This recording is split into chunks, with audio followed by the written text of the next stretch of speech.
Monsieur Philippe, ou Maître Philippe, selon ses disciples, c'est un guérisseur singulier et c'est un guérisseur énigmatique. Il émanait de lui un rayonnement particulier.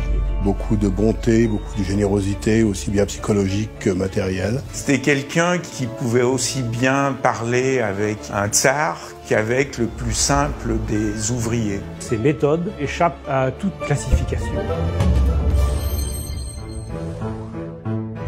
On a des récits très précis de séances. Ma fille, ma petite fille, mon enfant était dans un état grave et Philippe l'a soigné, même parfois sans l'avoir vu. Il y a trop de témoins pour qu'on puisse se dire, en fait, les gens croyaient qu'ils étaient guéris puis ils ne l'étaient pas. Il reçoit les malades. Il les reçoit soit individuellement et commence à les recevoir aussi collectivement. Et quand je dis collectivement, ça peut aller jusqu'à 100, voire 150 personnes à la fois. Puis il a eu une fille. Et cette jeune femme est morte très peu de temps après son mariage. Il a estimé qu'il n'était pas en mesure de la guérir. Nous ignorons pourquoi. À partir du moment où Philippe a été en contact avec la cour du tsar Nicolas II, il a été sous surveillance policière. Il serait intéressé qu'il y a des gens modestes, il n'y aurait jamais eu de souci de ce côté-là. Il exige un paiement, non pas en espèces sonnantes et trébuchantes, mais un paiement en monnaie du ciel.